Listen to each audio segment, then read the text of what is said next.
Bismillahirrahmanirrahim. Assalamualaikum warahmatullahi wabarakatuh.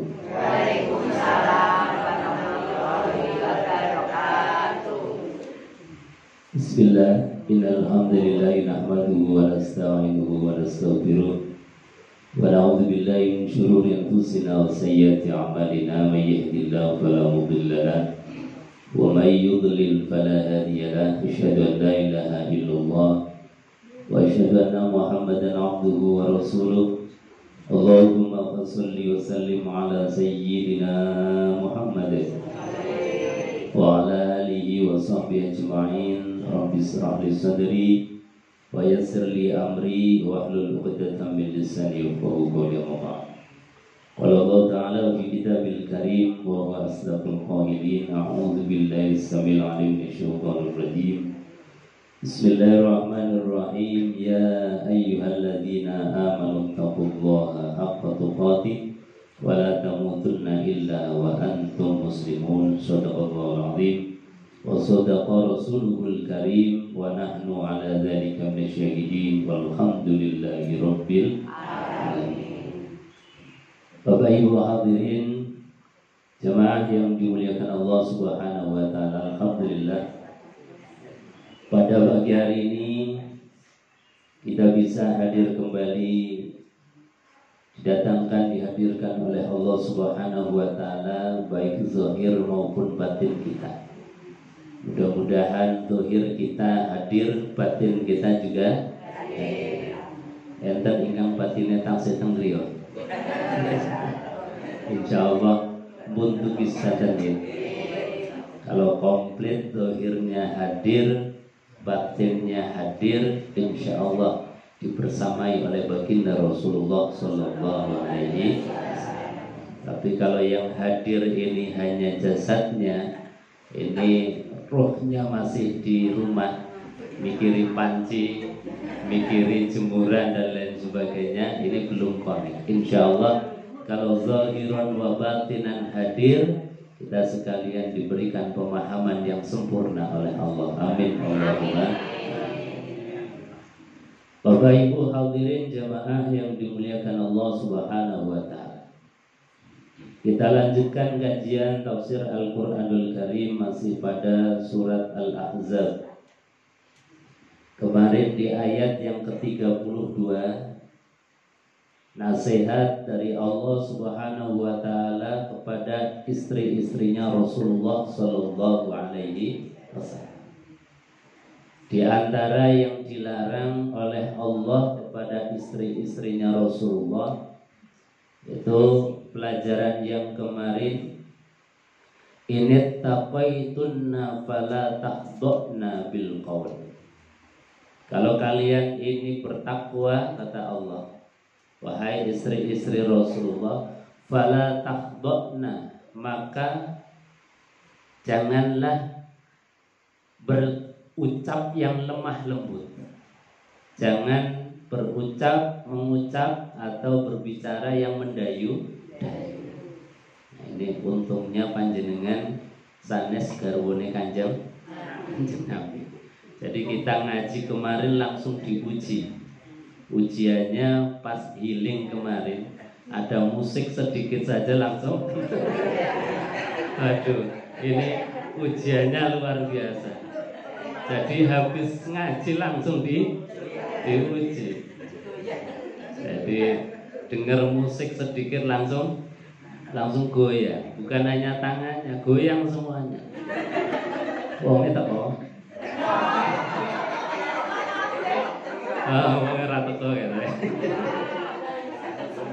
ini ujian ngaji kita betul. Karena habis ngaji, Nabi atau istri Nabi itu diperintahkan fala takhdhna.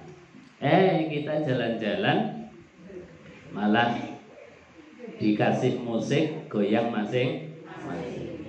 Ini ujian. Tapi nggak apa-apa. Jadi pengajian kita ya, ini ada artisnya juga luar biasa. Kalau Gus Idam itu ada Happy Asmara. Kalau di pengajian kita ada Hamdan ATT sama Titik Sandura. KW2 lagi.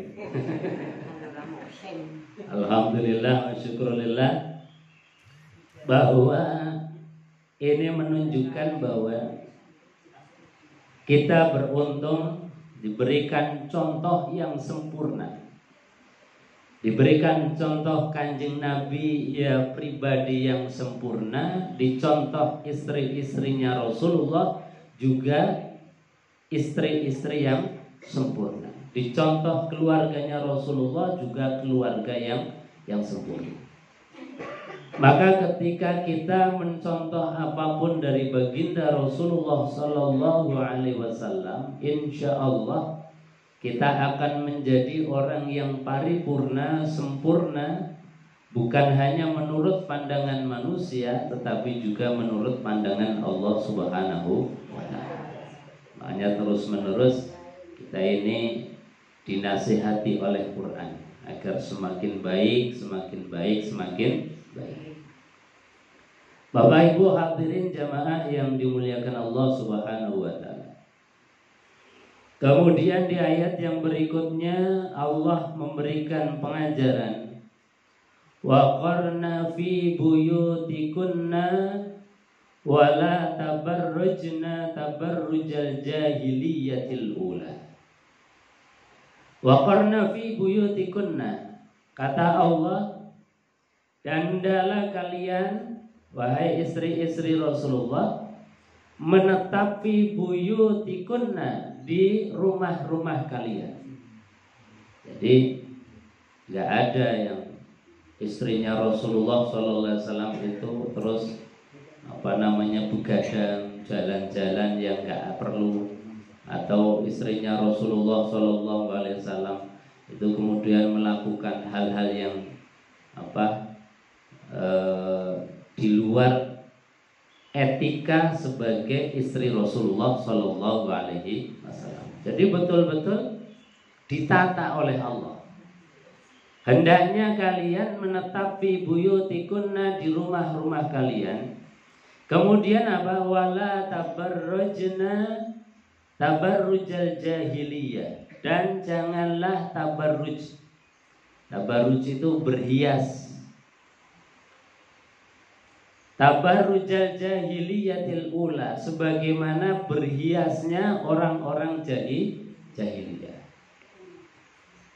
Tabarrujal jahiliyah itu yang seperti apa? Ya yang mereka-reka merubah-rubah daripada sesuatu yang sudah Allah ciptakan. Nah, ini yang kadang-kadang kalau kita di zaman sekarang ini agak susah. Tapi sekali lagi untungnya panjenengan sanes garwane Kanjeng. Beruntung. Andai kata jadi istrinya Nabi itu memang diberikan ultimatum betul. Fala tabarrujna tabarrujal jahiliyah. Makanya tugasnya kita itu sedikit demi sedikit niru sidik, sudah hafal. Niru sidik sudah bagus. Yaitu apa? Berhias yang tabarrujal jahiliyah. Itu di dalam keterangan adalah merubah-rubah sesuatu yang sudah diciptakan oleh Allah. Makanya kalau dalam media sosial itu manusia terkuat itu ibu. Jadi mak-mak itu manusia terhebat, terkuat. Sampai-sampai ciptaannya Allah saja dirubah. Alis sing wis apik-apik dikerok, ditulis lagi, nanti hilang, dibikin lagi. Padahal sudah diberikan oleh Allah sesuatu yang paling sempurna. Kok ya dirubah-rubah. Nah, ini apa namanya? Namanya tabarrujal jahiliyah. Jadi kalau kita ini pengen niru sithik istrinya Kanjeng Nabi, ya wis opo ono purun Bu. Nah, kalaupun mau merubah diri jadi cantik, itu dalam fikih ada syaratnya. Syaratnya apa? Untuk suami. Kira-kira kalau panjenengan paes niku kagem sinten? Kagem suami nopo kagem pas kita jalan-jalan, pas kita kondangan? Kondangan. Jalan-jalan. Ini Kalau rumah enggak pakai daster. Ini yang harus kemudian ada tadi. Kalau dalam hukum boleh, tapi syaratnya adalah untuk suami. Ya diniati panjenengan bersolek dandan supaya suami ini bangga punya istri panjenengan. Insya Allah ya senajan ono dosane sithik. Insya Allah kalau ada salahnya, mudah-mudahan Allah memberikan maghfirah ampunan. Amin Allahumma. Tapi ini kita sedang ngaji, belajar sesuatu yang ideal, yang harus menjadi perjuangan kita. Jadi kita kan pengennya sesuatu ya yang paling ideal, paling baik, paling sempurna. Contohnya sudah disampaikan oleh Allah dalam Quran, istrinya Rasulullah Shallallahu Alaihi Wasallam sampai diultimatum oleh Allah. Allah mengatakan wala tabarrujna tabarrujal jahiliyatil ula, dan jangan kalian itu berhias sebagaimana berhiasnya orang-orang jahiliyah.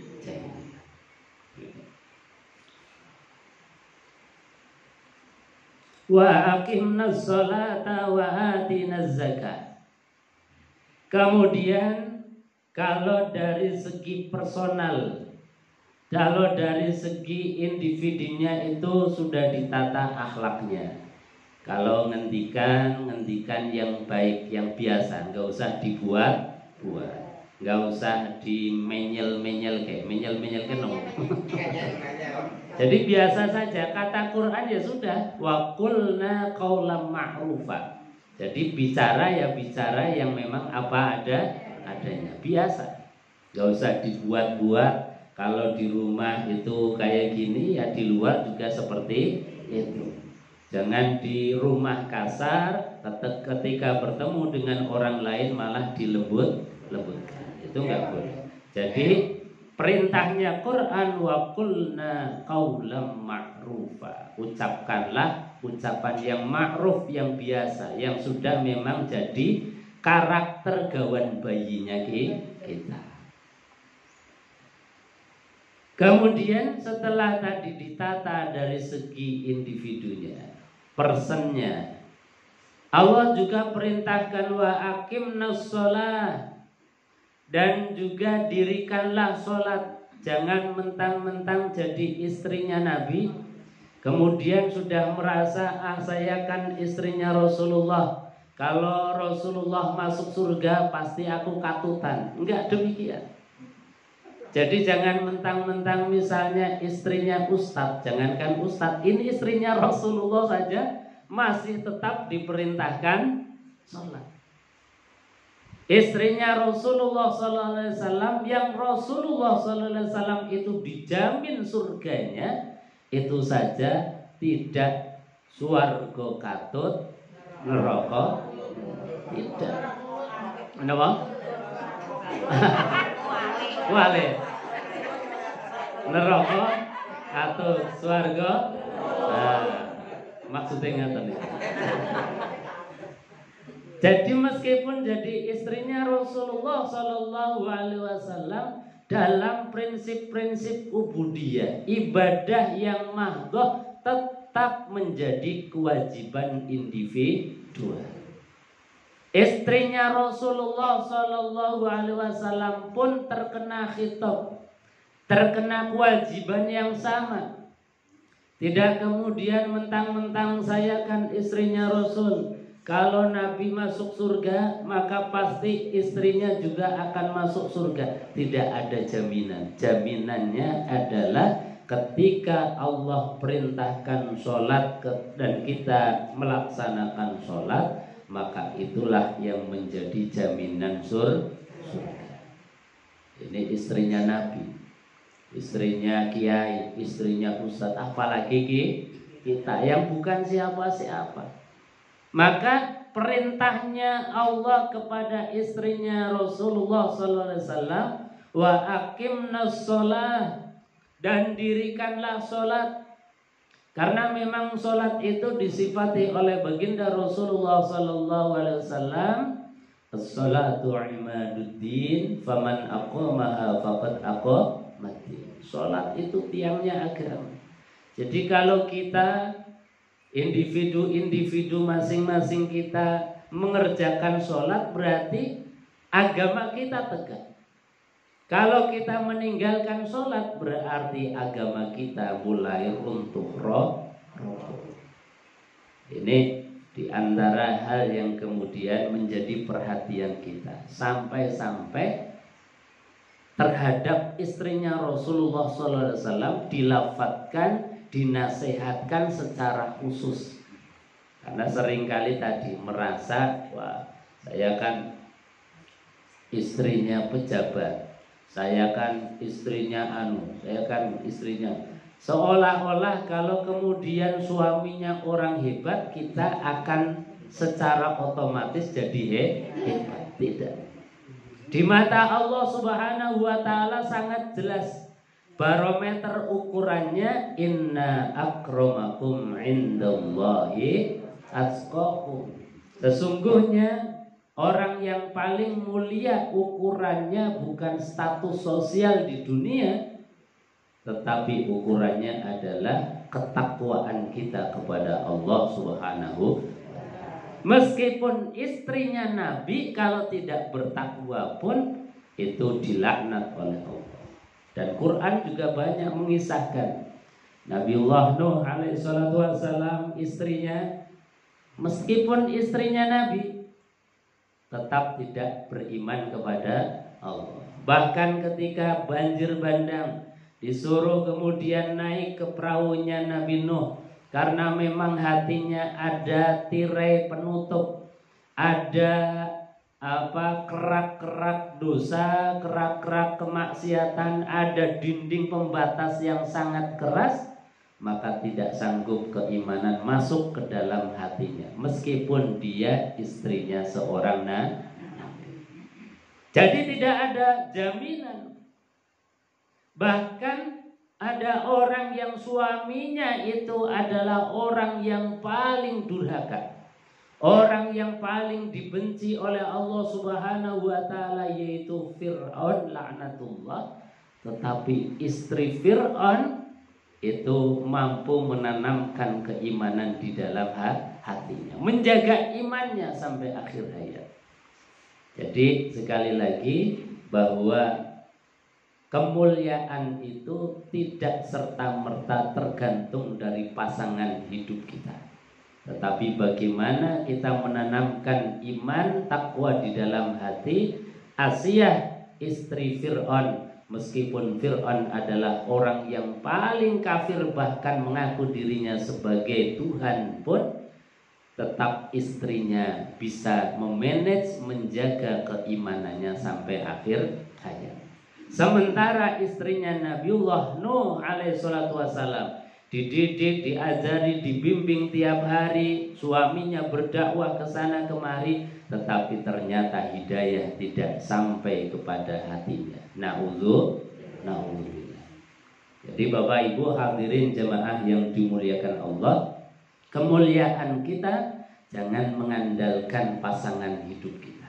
Pokoknya Allah saja sampai mengingatkan kepada istrinya Rasulullah, wahai istri-istrinya Rasulullah, kalian memang menjadi istri dari manusia paling utama, manusia yang menjadi kekasihku. Tetapi manakala kalian tidak sholat, tidak ada artinya apa-apa status istri Rasul.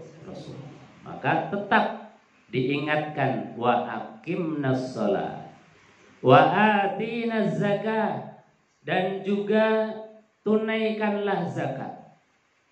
Karena zakat itu dari pembersihan. Zakat itu maknanya adalah tazkiyah. Ada dua makna. Makna yang pertama adalah pembersihan. Sesuatu yang kita zakati itu berarti akan menjadi suci. Ada zakat fitrah, berarti kita mensucikan jiwa raga kita. Ada zakat mal, maka dengan dikeluarkannya zakat, harta yang Allah titipkan kepada kita menjadi bersih. Bersih itu artinya apa? Bersih itu ya artinya sesuatu yang menjadi nikmat, enak untuk bekal ibadah kepada Allah Subhanahu wa ta'ala. Bahasanya tidak meribeti. Kalau harta kemudian masih tercampur perkara-perkara yang haram, belum dizakati, ini harta meribeti. Harta itu ganduli kita. Kalau kita mau ibadah rasanya ini nanti kalau warung tak tutup, padahal lagi rame-rame nih orang beli. Itu namanya harta yang ganduli kita untuk dekat dengan Allah Subhanahu wa ta'ala. Karena apa? Karena kita ini belum membersihkannya. Tapi kalau harta yang Allah berikan kepada kita, ada dikasih rizki sedikit, kita langsung keluarkan, kita bersihkan. Karena yang namanya tadi zakat itu tazkiyah, maknanya pembersihan. Pembersihan itu ya harta yang banyak ya patut dibersihkan, harta yang sedikit juga patut dibersihkan. Memang secara fikihnya zakat itu ada nisabnya, batas minimal daripada harta yang dikeluarkan. Tapi kalau dari segi makna, harta sedikit pun ketika kita dapat diberikan oleh Allah Subhanahu wa ta'ala, ya harusnya kita sebagian ya kita keluarkan. Oh, ini ada rezeki, ya sudah kita berikan kepada siapapun yang membutuhkan. Itu namanya tazkiyah. Zakat itu juga bermakna adalah tumbuh dan berkembang. Kenapa kita kadang-kadang rezekinya seret, susah? Barangkali diantaranya karena kita ini mungkin belum membiasakan, belum mentradisikan zakat. Zakat masih menjadi beban sosial kita. Zakat masih menjadi sesuatu yang berat. Belum ada rasa ikhlas, dorongan bahwa ini ya Allah, saya diberikan, dititipi harta oleh Engkau, padahal kami ini dosa tidak pernah berhenti, maksiat tidak pernah berhenti, sholat kadang-kadang terlewatkan, kok yo masih dititipi harta. Ini rasanya harusnya kita punya semangat yang luar biasa. Ya Allah, berarti Engkau percaya kepada kami, maka insya Allah aku berikan, aku keluarkan zakatnya. Karena dengan zakat ini insya Allah akan semakin tumbuh dan menambah terus rezeki dari Allah Subhanahu wa ta'ala. Karena rumusnya dalam Quran, la in syakartum la azidannakum wa la in kafartum inna azabi lasyadid. Barang siapa yang mau bersyukur, maka kata Allah Subhanahu wa ta'ala, la azidannakum, maka pasti aku akan tambah. Tambah itu kan berarti semakin tumbuh, berkembang, nambah terus. Karena apa? Karena tadi sudah dizakati, dipupuk, dikeluarkan gulmanya, penyakitnya, sehingga tanaman yang namanya sedekah kita, zakat kita ini bisa tumbuh dengan subur, sehingga nanti akhirnya berbuah dengan baik, insya Allah. Jadi secara khusus Allah Subhanahu wa ta'ala mengingatkan kepada istri Rasulullah, wa atinaz zakah. Wahai istri-istri Rasulullah, meskipun kalian ini adalah orang mulia, tetap diwajibkan untuk mengeluarkan zakat. Wa ati'na Allah wa rasulah, dan taatlah kepada Allah wa rasulah, dan tetap taat kepada Rasulullah sallallahu alaihi wasallam. Innama yuridullahu liyudhiba ankum rizza ahlal bait. Kenapa Allah memerintahkan kepada istri-istri Rasulullah sebegitu ketatnya? Ternyata ada tujuan.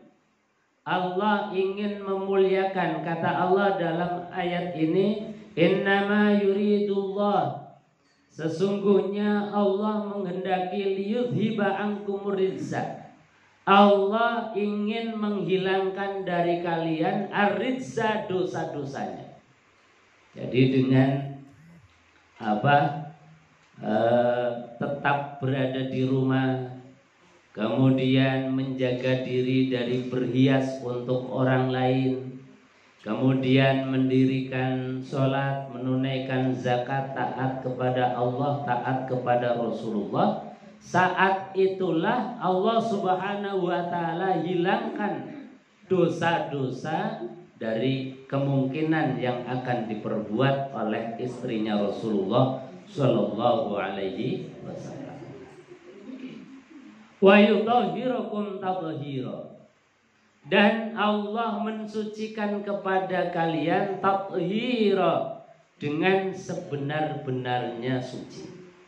Artinya apa? Bahwa memang desain keluarga Rasulullah Shallallahu alaihi wasallam itu adalah desain keluarga surgawi, desain keluarga ideal, desain keluarga yang memang menjadi contoh sepanjang masa. Bukan hanya contoh di zaman Rasulullah SAW saja, tetapi menjadi contoh sepanjang masa ila yaumil qiyamah.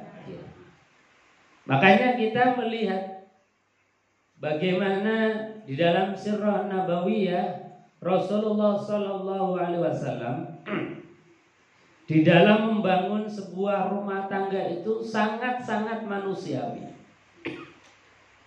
Jadi sangat-sangat manusiawi itu artinya apa? Jadi gambaran kita bahwa keluarganya Rasulullah SAW yang disebut sebagai rumahku surgaku, itu bukan berarti kemudian di sana tidak ada yang namanya cemburu, di sana tidak ada yang namanya salah paham, di sana tidak ada yang namanya hasud ataupun rasa cemburu, atau tidak ada masalah di dalam keluarga. Itu tetap saja ada, karena itu bagian fitrah manusia. Seperti kemarin saya sampaikan bahwa di dalam keluarga Rasulullah, karena istri Rasulullah itu banyak, saling cemburu ya ada. Saling cemburu ya ada. Karena ini fitrahnya manusia. Jadi jangan gambarkan bahwa keluarganya Rasulullah SAW itu kemudian mulus, ayem, tidak ada apa-apa, tidak diuji. Tidak demikian. Keluarganya Rasulullah SAW juga ujiannya luar biasa. Contoh misalnya ujian yang besar dalam keluarganya Rasulullah, itu ada yang disebut sebagai hadisul ifki, cerita dusta, cerita hoax. Cerita yang dimana istrinya Rasulullah SAW, yaitu Aisyah, dikabarkan berselingkuh. Ini kan satu ujian keluarga, ujian di dalam rumah tangga yang bukan ringan. Kalau masalah-masalah yang sifatnya seperti itu sudah luar biasa. Apalagi ini istrinya Rasulullah. Jadi ceritanya Nabi SAW dalam satu peperangan itu biasa ada istri-istri beliau yang ikut di dalam peperangan. Nah, kebetulan saat itu ketika beliau mau berangkat, itu diundi siapa yang mau ikut. Ternyata undiannya itu jatuh kepada Aisyah. Akhirnya Aisyah ikut berperang kepada Rasulullah SAW. Ketika sudah selesai berperang, akhirnya mau kembali ke Madinah karena tempatnya jauh. Itu kemudian menginap di suatu tempat karena sudah malam, akhirnya istirahat. Nah, pada malam itulah Aisyah itu mau buang hajat. Jadi buang hajat menjauh dari kerumunan. Nah, ketika itu setelah selesai buang hajat kembali lagi. Ketika kembali lagi, beliau meraba lehernya, kok kalungnya nggak ada, hilang. Akhirnya karena merasa bahwa ada sesuatu yang hilang dari perhiasan beliau, balik lagi ke tempat ketika beliau buang haji. Ketika Aisyah itu kembali ke rombongan, ini rombongan ternyata sudah jalan duluan. Jadi menyangkanya bahwa Aisyah itu sudah berada di sekeduk atau rumah yang berada di atas unta. Jadi dikiranya Aisyah itu sudah berada di tempat, kemudian akhirnya jalan. Nah, sampai Aisyah balik ke tempat rombongan tadi, ternyata sudah tidak ada orang. Akhirnya Aisyah itu berbaling sambil selimutan kerudungnya. Nah, ada sahabat Sofyan namanya yang biasa ditugaskan untuk bagian menyisir. Bagian akhir barangkali ada pasukan-pasukan yang tertinggal. Nah, akhirnya ketemu dengan Sofyan, walhasil sampai ke Madinah. Nah, sampai di Madinah, orang-orang munafik itu kemudian menjadikan kesempatan ini diviralkan kalau bahasa sekarang. Jadi sebagai bentuk peperangan urat saraf, peperangan yang bukan melalui pedang, tetapi peperangan yang menjadikan kaum muslimin ini supaya tidak percaya lagi terhadap Rasulullah Shallallahu Alaihi Wasallam. Maka kabar ini dihembus-hembuskan sampai Rasulullah Shallallahu Alaihi Wasallam pun terpengaruh. Bahkan Abu Bakar Siddiq sebagai orang tuanya Aisyah itu pun terpengaruh. Akhirnya Rasulullah Shallallahu Alaihi Wasallam, karena ini belum tahu kejelasannya yang benar yang mana, akhirnya Rasulullah menjaga jarak, menjaga jarak komunikasi dengan istri beliau yaitu Aisyah.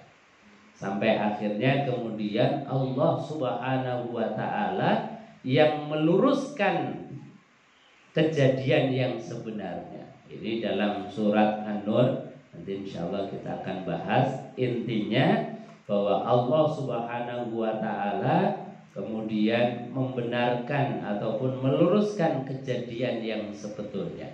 Yang sebenarnya seperti apa? Akhirnya kemudian setelah Rasulullah Shallallahu Alaihi Wasallam mendapatkan wahyu surat An-Nur dari ayat 11 itu tentang memurnikan, membersihkan kembali nama Aisyah istri Rasulullah Sallallahu Alaihi Wasallam yang sudah dituduh zina, berselingkuh dengan orang lain, maka kemudian Rasulullah keluar dari rumah langsung khutbah untuk membersihkan nama dari istri Rasulullah yang sudah dicemarkan. Jadi bukan berarti keluarganya Rasulullah tanpa adanya masalah, tanpa adanya gosip. Ada cemburu antar istri, ya biasa. Seperti kemarin saya ceritakan bahwasanya ada istrinya Rasulullah SAW namanya Sofia. Sofia itu pas lagi mungkin lagi habis belanja dan masak enak, ingat Rasulullah. Kemudian dikirimlah makanan yang beliau masak ini, yang kebetulan saat itu Rasulullah sedang berada di rumahnya Aisyah. Sampai di rumahnya Aisyah, kemudian makanan ini diaturkan kepada Rasulullah Shallallahu Alaihi Wasallam. Tapi apa yang dilakukan oleh Aisyah? Aisyah itu mengambil makanan tadi, kemudian ditumpahkan di hadapan Rasulullah Shallallahu Alaihi Wasallam, di hadapan para sahabat yang saat itu sedang berkumpul. Kira-kira yang panjenengan dados Sofia niku pripun Bu?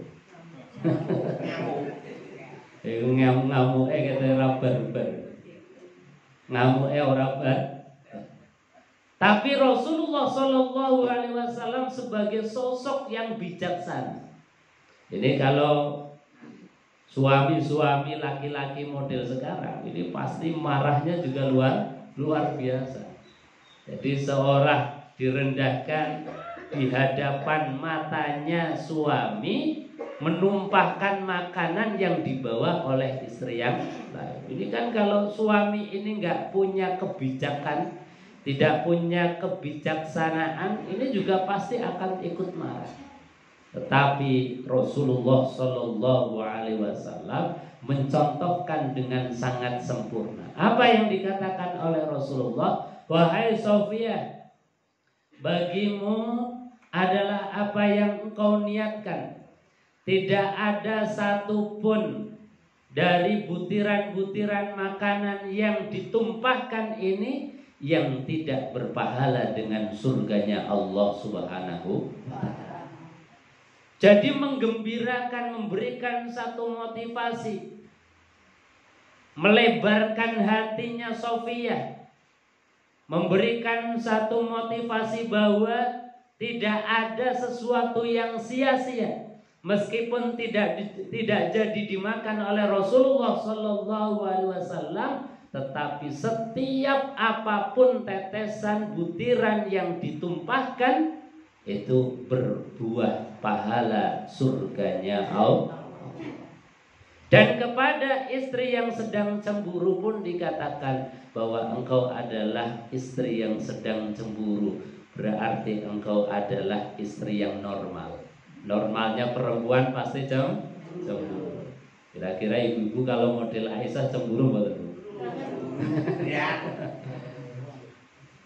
Jadi itu adalah sesuatu yang fitrah, kemudian disalurkan dengan saluran-saluran yang wajar, masih ditolerir oleh Rasulullah Shallallahu Alaihi Wasallam. Jadi kalau panjenengan misalnya cemburu dengan suami, cemburu dengan siapa, itu masih dalam hal yang ditolerir oleh Allah, oleh Rasulullah Shallallahu Alaihi Wasallam. Jadi bapak-bapak juga jangan ikut-ikutan marah karena istri ini sedang merespon, memberikan reaksi atas fitrahnya. Daripada didem kemudian jadi wudun, daripada ditahan-tahan jadi bisul, ditahan-tahan malah jadinya kemudian tekanan batin. Dia nggak apa-apa reaktif, tetapi yo pilih-pilih. Kalau meh banting piring ojo piring beli. Kalau mau melempar, yang dilempar jangan suaminya.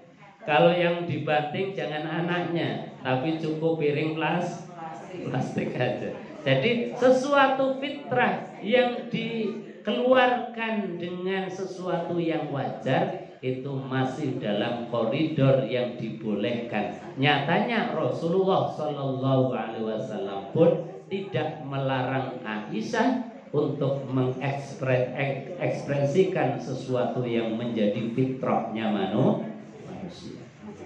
Jadi kita sekali lagi, gambaran idealnya keluarga Rasulullah itu keluarga yang sangat manusia. Jadi manusia betul. Cemburunya ya ada, tapi bagaimana cemburu itu diselesaikan dengan cara-cara yang baik. Jadi mau diekspresikan juga nggak apa-apa. Tetapi kata Quran, ada sesuatu yang lebih ideal daripada sekedar meluapkan rasa ekspresif kita. Yaitu apa? Dengan cara menata diri, sabar, mengelola hati yang sedang panas. Ini kita keluarkan dengan keluaran atau dengan sikap yang rahmat. Nah ini luar biasa. Jadi kata Quran, wa in karihtumuhunna fa'asa an takrahu syai'an wa yaj'alallahu fihi khairan katsira. Kalau kita sedang dihadapkan, diperlihatkan pasangan hidup kita yang lagi nggak ngenai, apakah ucapannya atau perbuatannya, itu sebetulnya Allah lagi menyiapkan ladang pahala yang sangat besar. Jadi pilihannya kalau kita reaktif itu berarti hangus pahala. Tetapi kalau kita bisa mengelola rasa cemburu, rasa marah, kita keluarkan dengan rahmat, nah itu pahalanya berlipat-lipat. Saya kasih gambaran contoh yang gampang. Kita di sini ini terang karena ada listrik, benar Bu? Ini saya suaranya tambah kenceng, ada speaker bisa nyala juga karena listrik itu sumbernya macam-macam. Ada PLTA, pembangkit listrik tenaga air, ada tenaga panas bumi, ada tenaga uap, ada tenaga petir, ada tenaga gelombang lautan, ada tenaga atom, macam-macam. Panas bumi, petir, dahsyatnya lautan itu sama seperti hati kita ketika dalam keadaan marah. Bahkan marahnya kita ini lebih dahsyat dibandingkan dengan petir, dibandingkan dengan panasnya bumi yang luar biasa. Ini sumber energi. Rasa marah ini sebetulnya dikasih oleh Allah. Ini adalah sumber energi yang kalau kita kelola itu lebih dahsyat. Panas bumi dulu kan ya biasa. Karena apa? Karena belum dikelola, nggak jadi apa-apa. Petir juga dulu ini sia-sia saja. Karena apa? Belum punya ilmunya bagaimana menjadikan petir menjadi sumber energi. Panas bumi, gelombang lautan. Tapi ketika manusia ini kemudian punya ilmu bagaimana menundukkan panas bumi, menundukkan petir, dijadikan sebagai sumber energi, maka sumber energi ini bisa menjadi rahmat, bisa menjadi kebutuhan kita bisa terpenuhi. Karena apa? Karena kita bisa mengelola panasnya bumi, bisa mengelola dahsyatnya petir. Persis seperti marah kita. Kalau ibu-ibu marah kemudian dikeluarkan dengan reaktif tadi, itu sumber energi yang sia-sia. Tapi kalau kita sedang marah, kok sanggup dengan ilmu yang kita diberikan oleh Allah Subhanahu wa ta'ala, ya Allah, rasanya kok medeg-deg banget, medeg-deg no. Rasanya sudah harus meledak-ledak, rasanya sudah harus kemudian dikeluarkan. Kok kita bisa ngempet, bisa mengelola, bisa manage, kita keluarkan menjadi rahmat. Itu sebetulnya sebuah energi yang luar biasa. Makanya sekali lagi kita butuhnya ngaji itu seperti itu. Biar tadi ketika kita diberikan oleh Allah Subhanahu wa ta'ala potensi-potensi sumber-sumber energi, jangan sampai kemudian kita sia-siakan. Caranya bagaimana? Ya tadi, pertama bisobri wassalah, dengan sabar, ditoto dulu. Jangan-jangan sing salah aku. Jangan mudah menyalahkan dulu orang lain. Ini namanya introspeksi. Jadi up and down, naik turun terus dipetani. Kira-kira sing salah sopo jangan. Jangan-jangan salah, yang salah saya. Dipetani terus. Nanti akan ketemu pada satu titik, yang itu titik menjadi rahmatnya Allah Subhanahu.